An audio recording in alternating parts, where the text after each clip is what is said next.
Buenos días. Para esta primera charla de este acto de bienvenida hemos invitado al doctor Pavón, un veterano y adjunto del servicio de urgencias, el cual nos va a dar o les va a dar algunas recomendaciones que ha podido él analizar desde su experiencia durante todos los años que lleva en el servicio de urgencias. Bienvenido, doctor Pavón, y gracias por acompañarnos.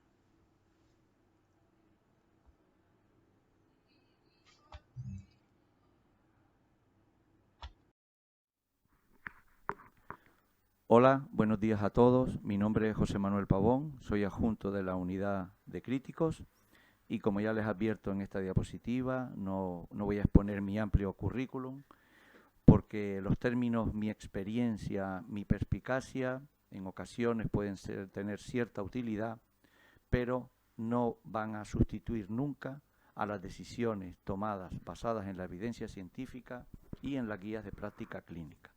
Es más, si les advierto que desgraciadamente serán los argumentos que muchas veces utilizarán aquellos adjuntos que han dejado de utilizar estas guías o nunca las han utilizado y siguen abordando a sus pacientes como se hacía hace 5, 10 o incluso 15 años. Me ha pedido el doctor Linares que aborde en esta charla aquellas recomendaciones y principios que se han ido estableciendo durante todos estos años en la medicina de urgencia y emergencia como una forma de evitar errores y desgraciadamente en ocasiones errores fatídicos para el paciente. En algunas ocasiones podré lanzar algún mensaje probablemente políticamente incorrecto que alguno pueda escandalizar, pero creo que es la manera que en muchas ocasiones se logran fijar aquellos conceptos básicos que nos pueden ayudar a que errores nuestros puedan acabar produciendo la muerte del paciente. La primera diapositiva es muy sencilla, es el famoso A, B y C que hemos estudiado durante la carrera, durante su residencia se van a hartar de oírlo, pero sí me gustaría hacer la primera distinción en la A. Y sí debo recordarles y decirles que el estridor en el paciente no se trata ni con Ventolin, ni con Atroven, ni con otros nebulizadores. Es un compromiso de la vía aérea y por lo tanto precisa de un diagnóstico diferente y un abordaje terapéutico preciso y que no pase como con frecuencia desgraciadamente ha pasado, que el paciente horas y horas con un estridor, nebulización va, nebulización viene, hasta que finalmente sufre una parada cardiorrespiratoria y todo el mundo a correr a la unidad de críticos. La B, como saben, es la comprobación de la ventilación por parte del paciente. No voy a detenerme mucho aquí. Y sí me gustaría detenerme un poquito en lo que es la valoración del estado hemodinámico del paciente. Con frecuencia veo que cada vez más nos acercamos menos a los pacientes, los exploramos menos y pedimos muchas pruebas. Hay pacientes que su situación funcional, a pesar de encontrarse en una situación grave, es todavía buena o aceptable y por lo tanto pueden presentar ciertos parámetros como la tensión arterial y la frecuencia cardíaca que no nos estén dando un mensaje de la gravedad del paciente, pero que si nos acercamos al paciente, le levantamos la sábana, lo tocamos, veremos que está frío y si además miramos sus miembros inferiores podremos encontrar livideces que nos dan un aviso de la gravedad del paciente, que a pesar en ese momento poder presentar, como ya le digo, constante, asumible, la situación del paciente cuando lo tocamos es totalmente diferente a la que nos dice el monitor. Empezando ya con estos principios, sí debo decirles que ante un paciente agitado, lo primero que debemos descartar es que el paciente esté hipoxémico. La inmovilización y la sedación en el paciente hipoxémico es su pasaporte a la muerte. Con frecuencia, pacientes que además, por su edad, por su patología, lo último que deberíamos pensar es que es un paciente maleducado, coñazo, molesto y que por lo tanto lo voy a atar, debemos pensar que es un paciente que se encuentra en una situación de grave hipoxemia y que tarde o temprano, gracias a la inmovilización y a la sedación farmacológica que vamos a hacer, el paciente sufrirá una parada respiratoria y posteriormente una parada cardíaca. Con frecuencia además este paciente agitado se encuentra intoxicado Y debo recordarles que la intoxicación es un capítulo que está en cualquier tratado de medicina, no en los tratados de tortura o de sadismo. Por lo tanto, estos pacientes precisan y deben tener una aproximación científica con una valoración adecuada, un diagnóstico y un tratamiento. Este señor que ven en la diapositiva fue durante muchos años el presidente de la Sociedad Americana de Medicina de Emergencia, que por si no lo saben es una de las especialidades más reputadas y solicitadas en Estados Unidos. Y este señor nos dice lo que debería ser un principio para nosotros. Los pacientes vienen para que les demos cuidados, para ser tratados, no para que sean juzgados. El juzgar a un paciente es un pasaporte para la muerte, como ya les he dicho previamente, pero es que además va a poder ser un pasaporte para que algunos de ustedes visite un juzgado y sepa lo que es ser juzgado por una negligencia. Debo decirle además que la intoxicación alcohólica también está en los tratados de medicina y por lo tanto es una parte de los pacientes que debemos tratar. Y el borracho, como les gusta juzgar a algunos de los médicos que pululan por nuestros hospitales, con un traumatismo craneoencefálico, precisa de un TAC sí o sí, tanto aquí, en Senegal o en Nueva York. Lo dicen todas las guías de práctica clínica. Por ello, la eliminación de un paciente porque tenga una epidural que no hayamos diagnosticado no me parece la forma más adecuada de erradicar el alcoholismo del paciente. Además, deberemos abordar todos los desórdenes metabólicos que pueden conllevar las intoxicaciones alcohólicas graves, como hipoglucemia, etc. Siguiendo con nuestros términos tan simpáticos que a algunos les parecen, el drogata, el paciente con una intoxicación por opiáceos, por benzodiazepina, siento volver a recordárselo, también nos toca su diagnóstico y tratamiento adecuado.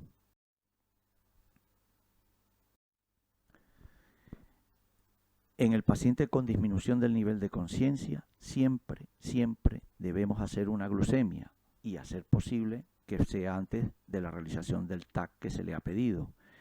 El solicitar o hacer una prueba diagnóstica como el TAC de forma inadecuada a un paciente puede ser inapropiado, le puede enfadar más o menos al radiólogo, pero desde luego lo que no es adecuado que un paciente con 20 de glucemia, mientras está a la espera de que le hagan el TAC, sufra una convulsión por esa hipoglucemia, sufra una broncoaspiración y tengamos un paciente complejo que no tiene nada que ver con el paciente que ingresó cuando entró por urgencia.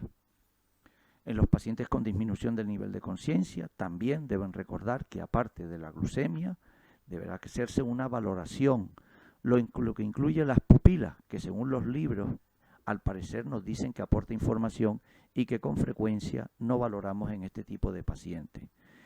Y como he dicho, además de la glucemia, es obligado, ante una causa no justificada de alteración del nivel de conciencia, la administración de naloxona y flumazenil.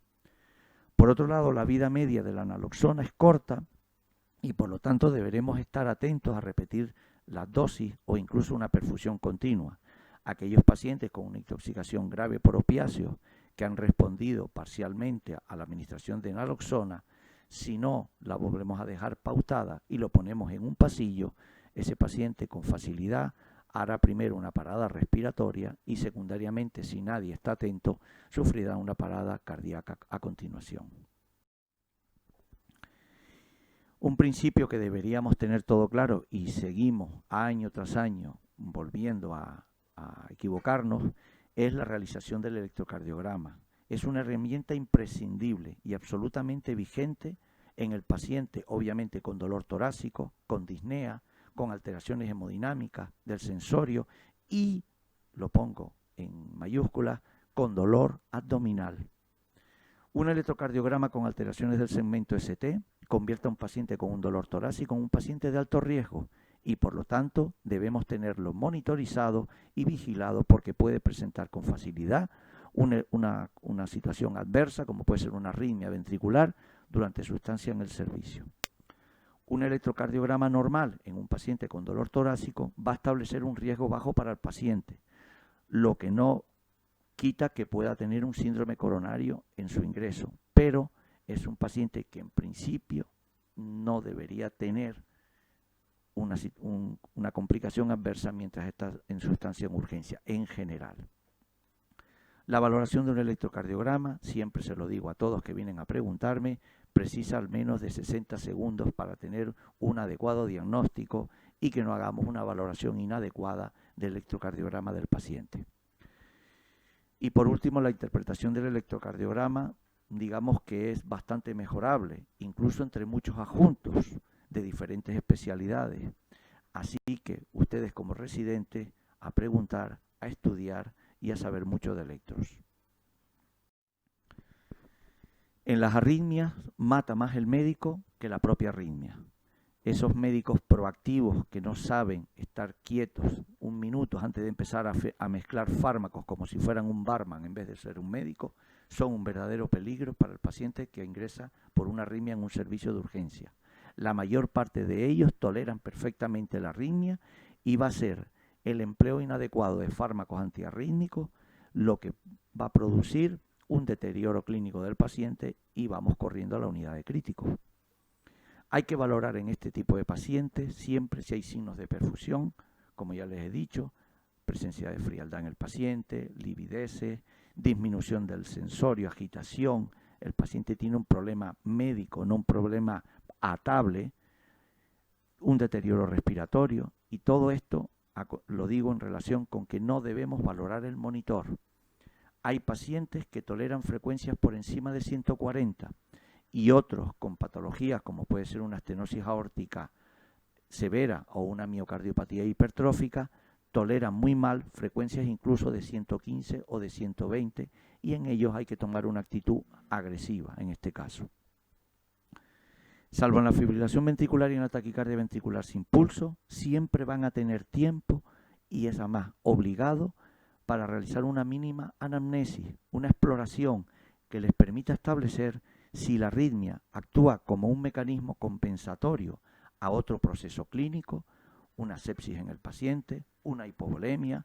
A nadie se nos ocurre poner un fármaco antiarritmo a un paciente con una hemorragia digestiva que tiene 130 o 140 de frecuencia cardíaca, ¿verdad? O bien en aquellos casos en que la arritmia es la responsable del deterioro clínico y por lo tanto tenemos que actuar sobre ella. La cardioversión no es una técnica de extraterrestre, es una técnica sencilla y que deben conocer ustedes como médicos. Y hago hincapié especialmente en los médicos de atención primaria, que normalmente se encuentran solos, alejados de los hospitales y que en ocasiones pueden tener una guardia con un médico que hace tiempo que no utiliza un desfibrilador y encontrarse ustedes ante un paciente cuya única posibilidad es llevar a cabo una cardioversión o una desfibrilación y encontrarse con un médico que está atado por su desconocimiento y la única opción del paciente son ustedes. Por tanto, invito a los médicos de familia en la guardia o cuando si me presto yo los días que yo esté de guardia, venir, preguntarnos y les enseñaremos cómo debe utilizarse un desfibrilador. Los pacientes inestables, realmente inestables, hipotensos, mal perfundidos, en un shock cardiogénico, agitados, estuporosos, todo ello producto del efecto que está produciendo la arritmia, la cardioversión es la única opción en este tipo de pacientes. No existe una opción farmacológica para ello. Por lo tanto, la cardioversión debe ser instaurada de forma inmediata. No mezclen antiarrítmicos. Semana tras semana veo pacientes que acaban o pasan por la unidad de críticos a los que se le han puesto 3 y a veces hasta 4 antiarrítmicos para supuestamente controlar la arritmia. Son médicos, no son barman. Y debo recordarle que todos los fármacos arrítmicos son proarrítmicos, favorecen la aparición de más arritmia. Por lo tanto, uno o como mucho 2 fármacos antiarrítmicos elegidos adecuadamente tras una valoración del paciente basado en la anamnesis, la exploración física y las patologías asociadas que presenta el paciente. La adenosina, flecainida y amiodarona son antiarrítmicos y se utilizan de forma arbitraria en muchas ocasiones y con desconocimiento de realmente cuáles son sus indicaciones, pero sobre todo sus contraindicaciones y efectos adversos. Son fármacos peligrosos si los utilizamos de forma inadecuada. Por lo tanto, debemos conocer perfectamente sus indicaciones, como he dicho, sus contraindicaciones y sobre todo situaciones adversas que pueden producir en el paciente una vez que se le han administrado. No deben tener prisa nunca con las arritmias, salvo, como ya les he dicho, en la fibrilación ventricular y en la taquicardia ventricular sin pulso. El paciente diabético que hiperventila no es un histérico, no es un coñazo, no es un borracho, no es un pesado, no es un chiquillaje. Está acidótico por principio y corre peligro poniéndolo en un pasillo con un pH de 6,9 y un potasio de 2. Tiene una cetoacidosis grave, que es una complicación grave y potencialmente mortal del paciente diabético. Los trastornos del potasio sí que precisan de un tratamiento inmediato y pueden producir en cuestión de segundos la presencia de una arritmia mortal para el paciente. Siento decirles que el tratamiento de la hiponatremia es algo más que un fisiológico y un seguril. Necesita de un abordaje diagnóstico y terapéutico adecuado, preciso. Luego resulta que el paciente que ha venido con 120 de sodio, 12 horas o 24 horas posteriormente, sigue teniendo 120 o incluso a veces tienen 118 de sodio. Por lo tanto, otro de los errores que con frecuencia cometemos en los servicios de urgencia es un abordaje inadecuado de la hiponatremia. La diuresis en el paciente no debe ser un objetivo. Es la confirmación de que el tratamiento del paciente es el adecuado. Esa obsesión por ir poniendo 40, 80, 100 de furosemida al paciente en la primera hora o segunda hora de su llegada a urgencia, en que sigue hipotenso, en que tiene una situación de hipovolemia, de alteración de la precarga, solo contribuye a empeorar la situación renal del paciente. Y voy a hacer un pequeño apartado en el paciente anciano, añoso o con años, por dos razones. Una, porque creo que cada vez se maltrata más en los servicios de urgencia, y dos, que por mi edad, tarde o temprano acabaré siendo uno de ellos y me gustaría que me trataran de forma adecuada. El paciente anciano o añoso es un paciente, no es un enemigo, no es un paciente a considerar un problema social a la mínima que entra por la puerta del servicio de urgencia, no es un paciente que tengo que dar y quitarlo de en medio, es un paciente. Precisa por ello de una valoración, de una exploración, de un diagnóstico y de un tratamiento. Desconfíen profundamente de aquellos médicos que ante un paciente anciano sin una valoración adecuada, sin un conocimiento de su situación funcional y ante signos como puede ser la alteración del nivel de conciencia, de disnea, que están presentes también en pacientes jóvenes o en ustedes con algún tipo de patología, deciden que el paciente es un candidato a la sedación terminal. El aspecto y el olor de la orina no son criterios diagnósticos de hito, siento decírselos también. La excusa, la coartada de que el paciente tiene una ITU mata mucho y mucho. Hay que profundizar en muchos de los pacientes a los que se acusa de forma inadecuada de una infección del tracto urinario y realmente tienen otro tipo de proceso infeccioso que no hemos tenido interés en descubrir. Una cosa es el encarnizamiento terapéutico en el paciente y otra cosa el encarnizamiento en la sedación y eliminación de un paciente viable. Estos pacientes mayores, ancianos, presentan cuadros clínicos que obviamente pueden descompensarlos gravemente, pero que son viables si tienen un diagnóstico preciso, como puede ser un ulcus perforado, una hernia, desórdenes metabólicos, infecciones. Si se diagnostican de forma precoz y se tratan adecuadamente, el paciente va a salir de alta por el hospital con un aceptable grado funcional como el que entró. Un principio clásico que lleva más de 20 años con todos los médicos que nos dedicamos a la urgencia, pero en general debería servir para cualquier médico, es que debes tratar a los pacientes como si fueran de tu familia. Por eso se los digo, traten a los ancianos que visitan los servicios de urgencia como a ustedes les gustaría que trataran a su padre o a su abuela. El cuadro confusional en los pacientes ancianos con un proceso agudo es una complicación frecuente, al igual que lo es en otros pacientes que no son ancianos, y por lo tanto es un proceso tratable, no atable. Lo dicen hasta los libros, hay que ver qué cosas se leen, con lo cómodo que es atar al viejito y ponerle midazolam a tope. Así que no deben llevar a cabo una contención física en estos pacientes de forma inapropiada. Existen alternativas al paciente con un cuadro confusional. Llevan toda la vida cotizando, incluso los han llevado ustedes al parque, les compran chuches, cuidan muchas veces de sus propios hijos. Por lo tanto, tienen derecho a que si tienen un proceso infeccioso, se utilice en ellos una activoterapia potente, nueva, agresiva, pero sobre todo dirigida.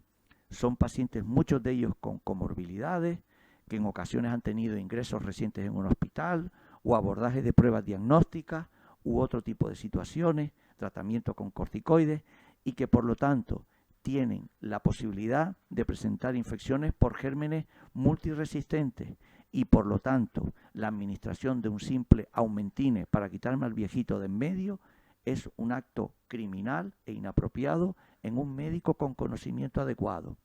Este tipo de pacientes, si hemos decidido que deben ser tratados, deben tener la cobertura antibiótica que le daríamos a cualquier otro tipo de paciente, la que merecen. El dolor abdominal, igual que en el paciente joven o de mediana edad, es un reto, pero en el anciano lo es aún más y exige una valoración cuidadosa, rigurosa. Piensen siempre en el proceso que estudiamos, que es la isquemia mesentérica y que yo le digo que muchas veces se convierte en una isquemia cementérica. La radiografía de abdomen, al igual que en el paciente joven, no sirve para nada, salvo en aquellos casos en que se sospechan un ilio. A ver si logro con esta charla que dejen de pedir de forma inapropiada radiografías de abdomen que no sirven para nada, no dan información y simplemente alargan la estancia de los pacientes en los servicios de urgencia. Si en todo dolor abdominal debe realizarse un electrocardiograma, en el anciano con dolor abdominal, su no realización también es un acto de ignorancia y diría que casi criminal. No es la primera vez que un paciente con dolor epigástrico pasa horas en un servicio de urgencia hasta que a alguien se le ocurre o el paciente sufre una parada, hacer un electrocardiograma y resulta que lo que tiene el paciente es un infarto inferior. Existe desde hace 20, 30, 40 años lo que denominamos señales de alarma, o lo que llaman los anglosajones de red flags. Su búsqueda es sencilla, barata, no necesita resonancia, no necesita interconsultas al cardiólogo, al neurólogo, ni al neumólogo, ni al dermatólogo. Simplemente hay que medir la frecuencia respiratoria, que desgraciadamente se sigue midiendo poco, la frecuencia cardíaca, la tensión arterial y la temperatura. Y sorpresa, que resulta que en los últimos 3, 4, 5 años se ha puesto de moda el SOFA, que se basa en estas señales de alarma que conocemos desde hace más de 30 años. Las revisitas al servicio de urgencias por el mismo proceso son una señal de alarma. Que los pacientes no precisen de 3 o más visitas a urgencias para su diagnóstico, siempre que no hayan muerto antes. Por lo tanto, atención a este tipo de pacientes. La causa de una visita nueva a un servicio de urgencia precisa, como debería ser obvio, de un nuevo abordaje.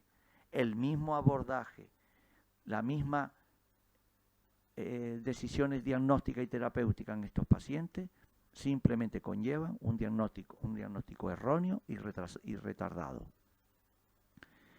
El paciente que previamente lo hacía y que ahora es incapaz de valerse o alimentarse no debe ser dado de alta. No deben establecerse pacientes como problema social que realmente no son un problema social, tienen un problema médico.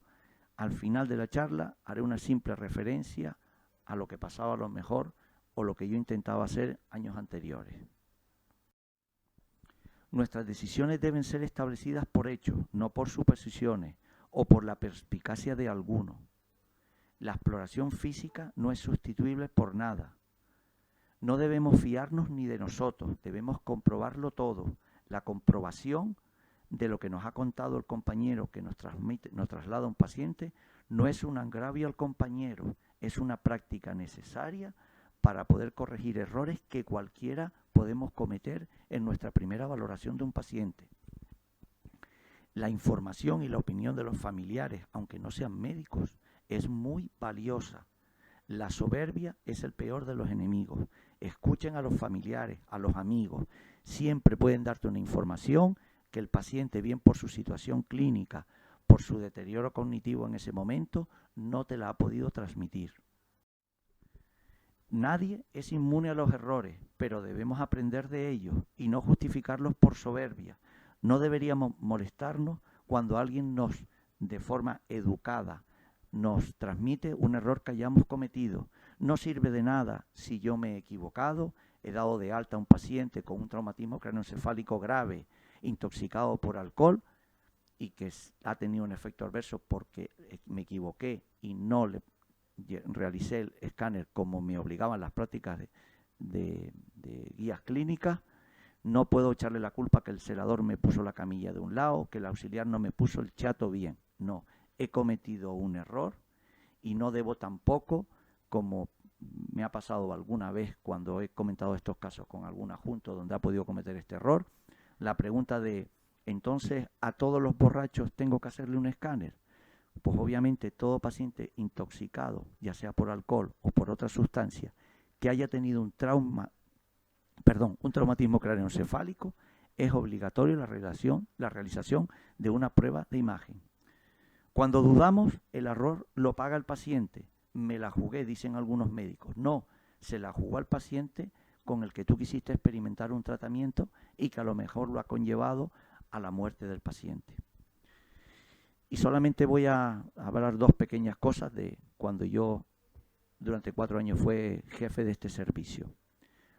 Igual que le decías en ese momento a los adjuntos en los cambios de guardia, no nos pagan por dar alta, no nos pagan por echar a los pacientes a la calle, sino por tomar decisiones que sean lo mejor para los pacientes.